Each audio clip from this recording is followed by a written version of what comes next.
Journey into space.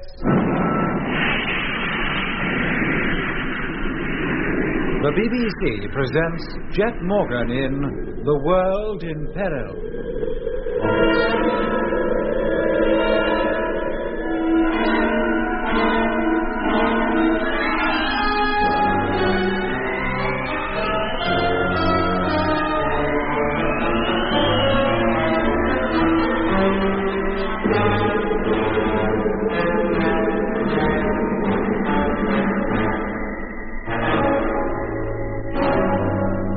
After helping to prove that the spherical spaceships which landed on Earth carried crews of conditioned Earthmen, Jet Morgan and the crew of the Discovery are ordered back to Mars to seek out, if they can, further information on the expected major invasion. In the early hours of the morning, a car calls at their hotel and, with curtain drawn, conveys them rapidly out of London towards an airport from which they will catch a super stratocruiser to a launching ground in Australia. But when, some 30 miles out of London, Lemmy drew back the curtains and spoke to the driver of the vehicle, it was realized that he was no ordinary person. Here, now turn it up. You can't get away from me, you know. I'm in this car with you. Man, Six, what's he doing? Trying to kill us? Hey, slow down there in front, do you hear? Slow down. A fat lot of nerves he's taken of that. Hey! Keep your seat, Mitch. Wait a minute. Lemmy, what are you trying to do? Climbing into the front seat. Lemmy, be careful. Don't worry, Mitch, boy. I'll handle this. Now, you, wait, slow down. You hear? Are you going to? Or do I have to slow this thing down for you? Lemmy, be careful. Oh, blimey. His hands. They're as cold as ice. Leave me alone. Here. What are you looking at me like that for? Oh, no, you don't. I'm wise to your little game. Take your hands off that key. Stop it, for Pete's sake. Now, slow down. You hear? Slow down. Lemmy, watch out. Look out in front. Look out. We're going to turn over.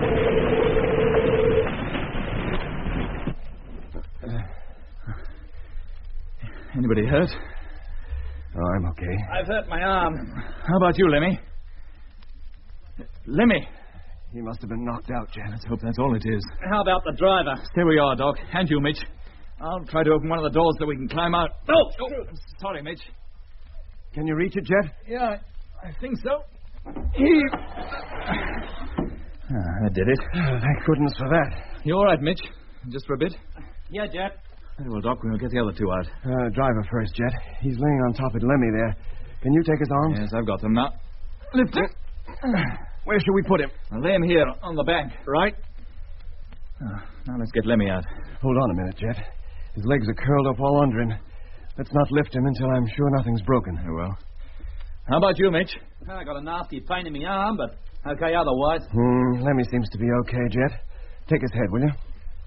All right. You ready? Yep. Now, take it easy. We've got plenty of time. All right. Jet, for Pete's sake. The driver, he's got up. He's running away. Take it easy, Jet. Stay put for a minute. Let me get out. Where are you going, Mitch? Well, after that zombie, of course. Where do you think I'm going? All right, Doc. Come on. Let's get Lemmy out, for goodness sake. Put him down, Jet. Here on the grass. You stay with him, Doc. I'll be back later. Yeah. Mitch! Mitch, where are you? Mitch! Mitch! Down here, Jet. Be careful. It's a long way and it's steep. Have you found him? No, but he's down here somewhere. Mitch, are you there? Here, Jet. Oh. Wait. So dark, I can hardly see a thing. Yeah, I'll be lucky to find him now. Well, where are we, do you know? I haven't the slightest idea, but wherever we are, the country's very hilly. We've come a long way down. Well, let's keep looking. It can't be far away. That's hopeless, Jet. If it were a clear night, we might stand a chance, but he could be within 10 yards of us and we wouldn't know it. Hey, listen! That's a familiar noise. Where's it coming from? Over to the right. Come on. Hold it, Jet. Look out! You all right, Jet? Yeah. Yes, Mitch. Well, that settles it. We'll never catch him now. Yeah, that ship was waiting for him. Probably waiting for us, too. How do you mean? Well, it's obvious, isn't it? That driver intended to kidnap us, bring us here to that ship. Yeah, but how? How could one man hope to persuade four of us to enter it? By the usual method. In fact, just before the car turned over, the hypnotizing process had begun. That's why we heard the noise. You mean he was expected to hypnotize the four of us? Well, not necessarily. That might have been done by somebody in the ship. It could well have been following the car just above our heads. We wouldn't have seen it. Yeah, I suppose it might. And then when the driver escaped, it touched down here to pick him up. Exactly. He probably wasn't knocked out at all. just lying doggo until he saw a chance to make a run for it. How did he know we were expecting a car to pick us up? And where did he get that car from? It's the exact model Space HQ personnel use. Yeah, I don't suppose it's too difficult to get the car, but how did he know the controller wouldn't be coming with us? That was a last-minute decision. Yes, and how much else did he know? Did he know we were going to Australia en route for the moon and from there to Mars? If he did, then our trip back there could well be a darn sight more perilous than the last one. Come on, Mitch. Let's get back to Doc and Lemmy. Once we get up on the road, maybe we'll find out exactly where we are. Perhaps a phone box, too. Wherever we are, I bet it's nowhere near the airport.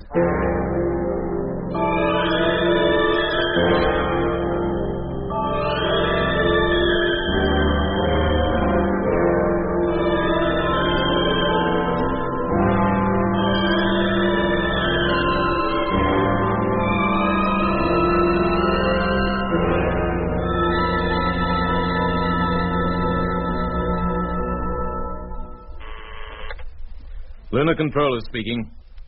Who? Then put him on immediately. Hello? Hello, Jet.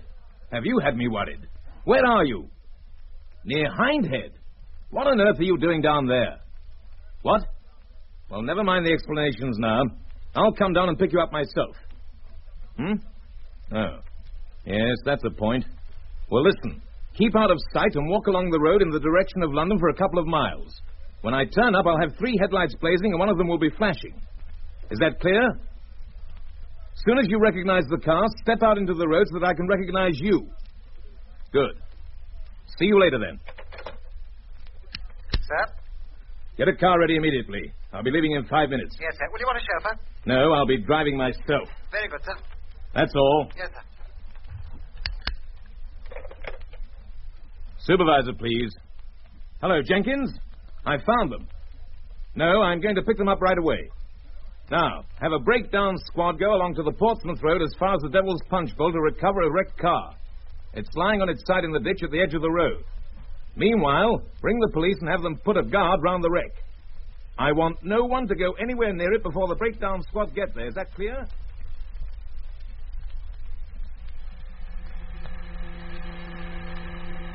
Well, thank goodness you're all in one piece. The car had slowed down considerably before it turned over. If it hadn't, we might not have got us so lightly. Are you quite all right now, Lemmy? Yes, sir. Thank you, sir.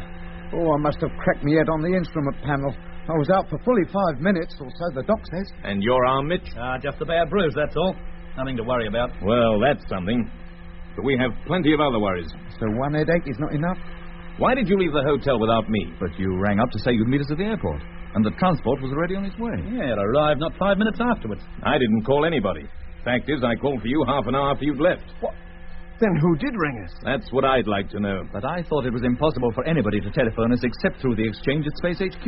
And even then it was necessary to know the code number of the line. Well, somebody knew it. They also knew you were about to pick us up. And at what time? How else could that Whitaker driver have timed his call on us so nicely? Do you think they knew of our intention to go back to Mars? Probably. On the other hand, they may have merely wanted to get you out of the way. You're the only people on this Earth with first-hand knowledge of the way the Martians behave. You're the only real stumbling block to their infiltration plans, if that's why those men were landed from the spheres. I wonder where they would have taken us if they had managed to hypnotize us. Yeah, I hate to think. Well, there's one thing arises from this which must not be overlooked. What, Jet? Somebody friendly to the Martians, a conditioned Earthman, maybe one landed here only recently, has been planted in Space HQ. How else could they have known of our intention to leave London tonight? That can be the only answer. And if there is someone there, he must have been there for years. He would never have had access to guarded information otherwise. Yeah, well, if that's true, there can be hardly anything the Martians don't know about us. They must have known every detail about the first trip to the moon and of the trip to Mars long before the public ever had an inkling of it. Of course they did, Mitch. That's why Whitaker was planted in the Mars fleet. He probably had orders to wreck the whole project. And here we are getting ready to do it all over again. You still want to go, Jet? Of course we do, sir. The fate of the world may well hang on it. Well, at least there'll be no Whitaker coming along with us this time. Yeah, that's right. Unless one of us happens to be a Whitaker. How about it, Lenny? Oh, turn it up, Mitch. You're giving me the creeps.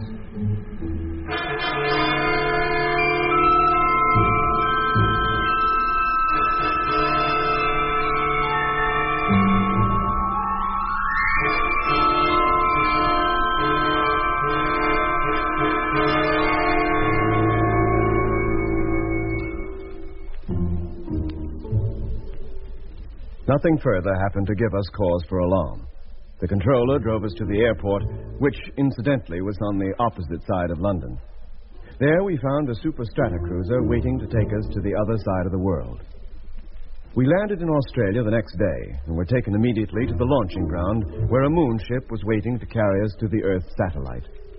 Of course, we handled the ship ourselves and took along the lunar controller, returning to his post up in the lunar colony as our only passenger. We boarded the great ship and, taking our last look at the Earth from close quarters for goodness knows how long, entered the little crew cabin and strapped ourselves onto our takeoff couches. Firing imminent. Stand by. Okay, Doc. Sure, Jet. Mitch, all okay in my section. How about you, Lemmy? Bang on, Jet. You comfortable, sir? Yes, Jet, thank you. Go ahead, Control. Ready for firing. Firing in 10 seconds. 5, 4, 3, 2, 1. Contact!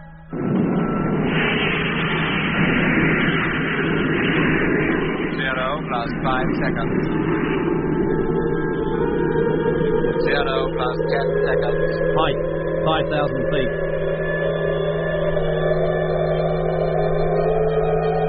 0 plus 20 seconds. Height, 6.4 miles. Velocity, 4,000. 0 plus 30 seconds. Height, 27.1 miles. Velocity, 6,000. Stand by to cut motor. Okay, Mitch. Yeah, Jet. Motor cut. Now!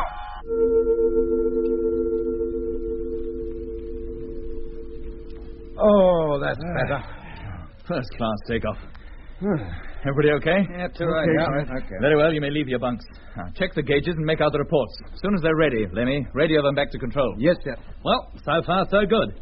Though why Lemmy had to go round shaking hands with everybody before we left, I don't know. Oh, don't you? Well, I do. I wanted to see if any of them was cold. And were they? Well, as a matter of fact, Mitch, Yeah? no.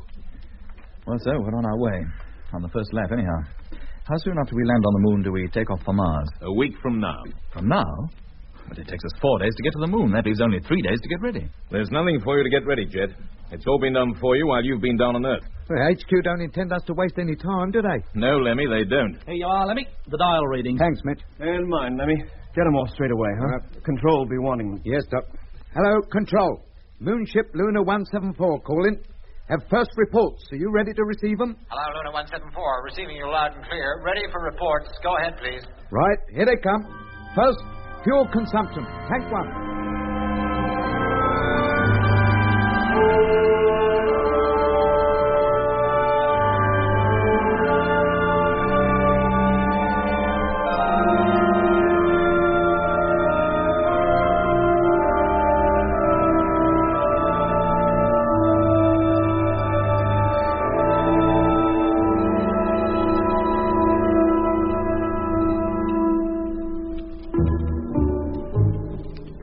We landed on the moon 4 days later.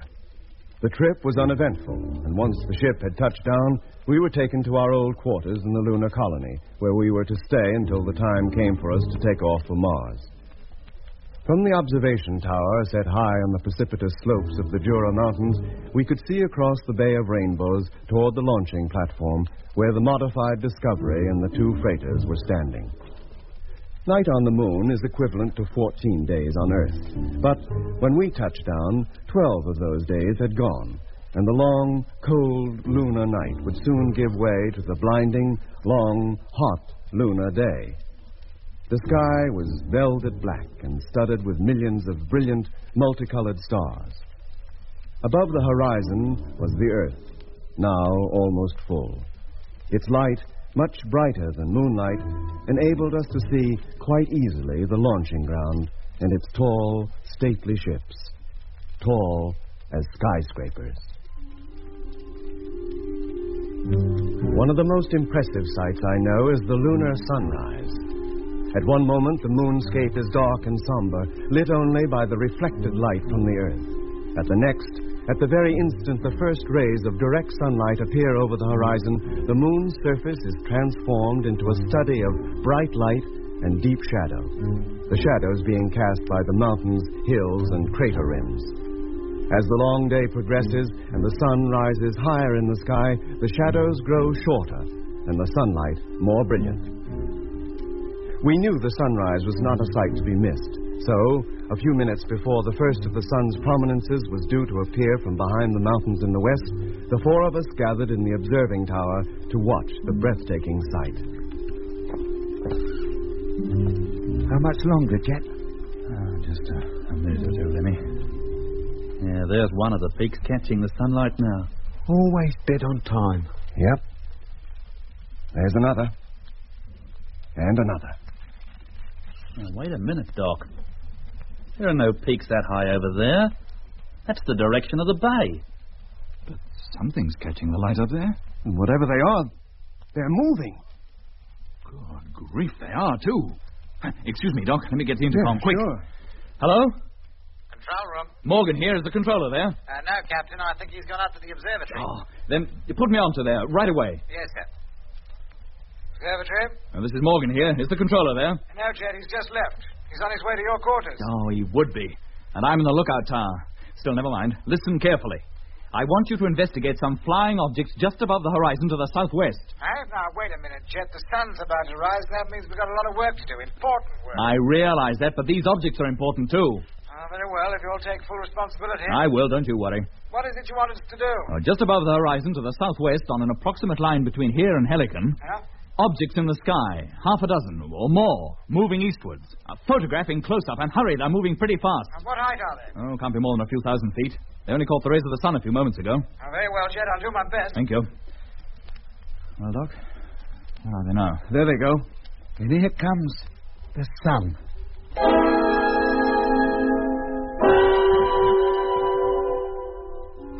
It's just as though somebody turned on a switch. Hey, those things are increasing their speed. It's as though they realize they're caught in the sunlight and might be seen. They must be flying low for the same reason. They've avoided being illuminated up to now. Yeah, well, they can't avoid it any longer. All they can do now is move over into the night side and quick. And that's just what they are doing. Look at them move. They're climbing, too. They're getting away from here fast. Getting smaller all the time. There, they've gone. Will they be back? How should I know? Come on, let's get back to our quarters. The controller better hear about this.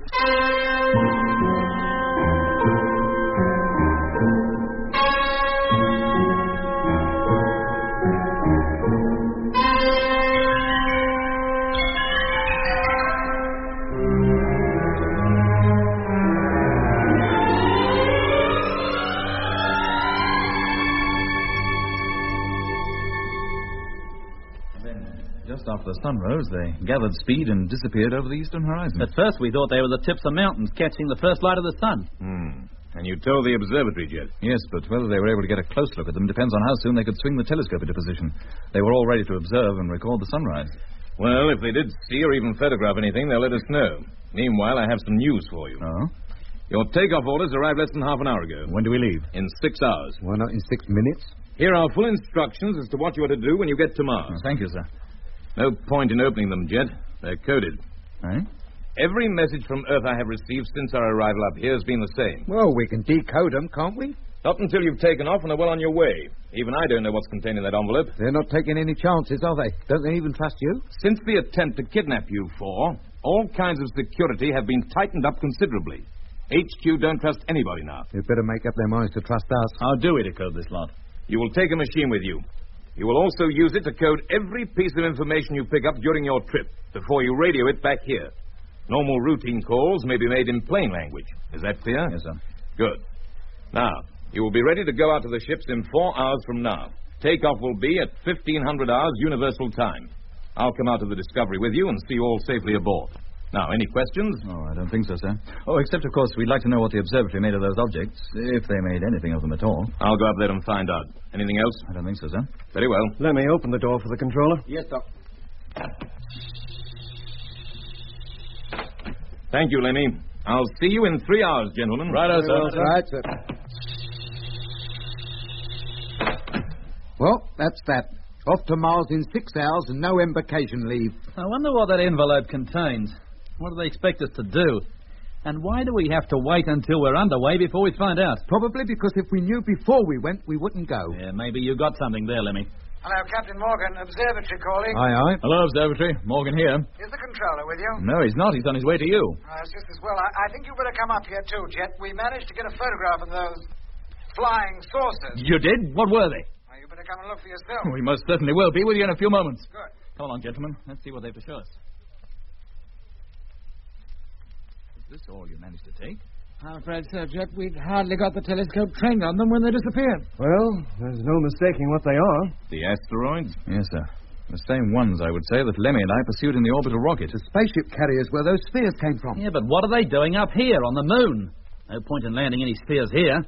The only habitable place is this colony where everybody knows everybody else anyway. Well, maybe they don't intend landing any more spheres anywhere. Perhaps they're on their way back to Mars. Yes, if they were, there'd be no need for them to come so close to the moon.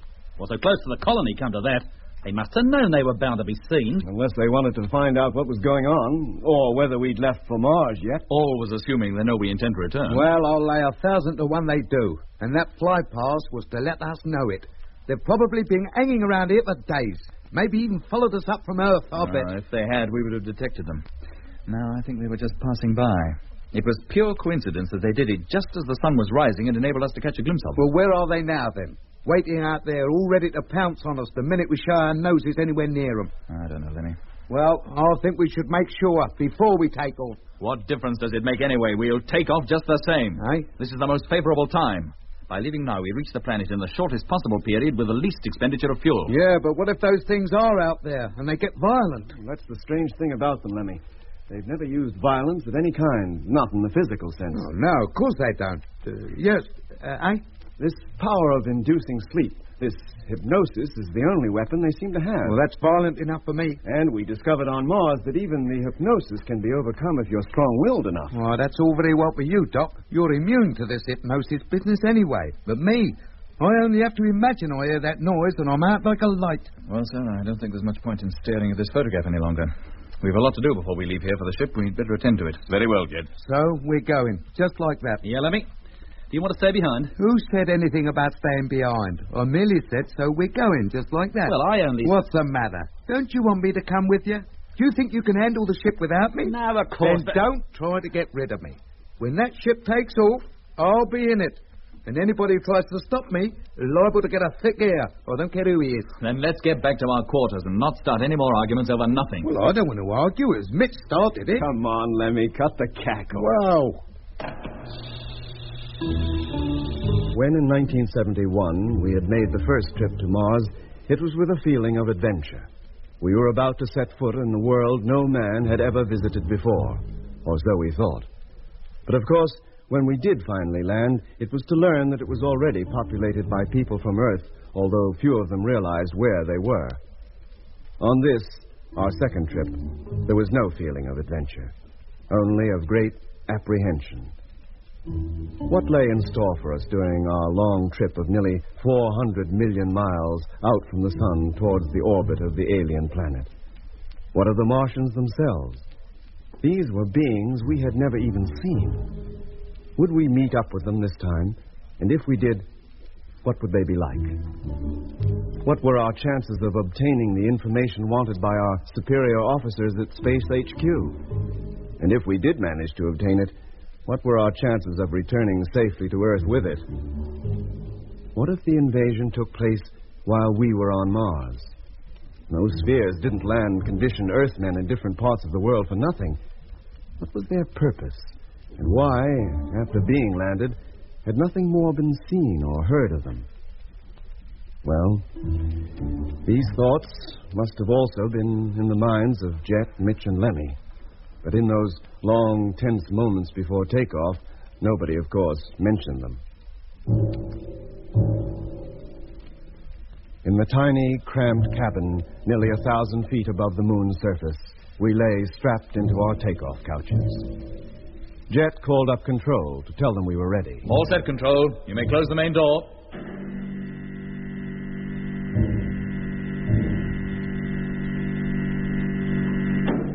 Zero minus 5 minutes. We went through the usual routine. Televiewer, gyro, radar. Ship over to automatic control. Roger. 0 minus 4 minutes. Whenever the time check was heard, I, in turn, checked with the clock on the main control panel. 0 minus 3 minutes. Now remember, gentlemen, during the firing of the first stage, the acceleration rate will produce maximum G. If I go through this couch, I'll sue Space HQ for damages. We're going to be very uncomfortable for a fairly lengthy period, but try not to black out. Blackouts, hypnosis. Are you kidding? 0 minus 2 minutes. I must admit I felt a little shaky. No ship this size had ever taken off before. Certainly no crew-carrying ship had ever reached the velocity that this one would reach. 0 minus 1 minute. 1 minute? Oh, blimey. Now relax. No more talking from now on. 0 minus 1 minute. What was that? 1 minute, he said. It should have been 50 seconds. You sure, Doc? It sounded like 1 minute to me. 0 minus 50 seconds. Air clock's haywire. There's only 45 seconds to go. And there go the pumps. 10 seconds too soon. What on earth is going on? Position control panels. Be ready to take over on manual control if I give the word. Okay, Jeff. Hello, Discovery. Control calling. Hello, control. What's going on? Things seem to be all haywire. The pumps, they're on. We know that. We can hear them. 20 seconds to go. Everything is haywire down here, too. Why? What's the trouble? Takeoff is canceled. You need a time like this? 15 seconds. Somebody started the pump. The motor's bound to fire. 10 seconds. Turn them off. You hear? Revert to manual control. Turn them off. What's happening down there? Hello. Hello, control. Hello. They don't answer. Don't get off your bunk, Mitch. You haven't the time. 0. Mitch, get back. Do you hear? Mitch, get back while you still have time. All right, Ken. I'm going to switch to manual operation now. Lenny, steady your stern view. Stern view, on. Tight, Mitch. 2.4 miles. Jeff, look, on the screen. Look what's down there. Those perishing spheres, dozens of them. Well, we can't turn back now. But what's happening to the boys down there? Whatever it is, there's nothing we can do about it. We've taken off and we've no choice but to keep going. Oh, me chest, it's agony. Hang on, Lemmy. Oh, I can't stand it. Don't black out, for Pete's sake. Don't anybody black out. We've got to keep awake. We must control the ship.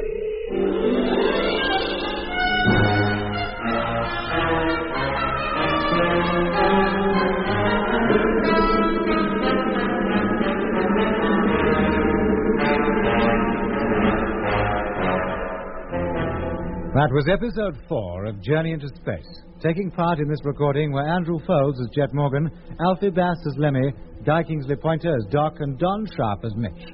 Other parts were played by David Jacobs and Alan Tilton. The orchestra was conducted by Van Phillips, who also composed the music.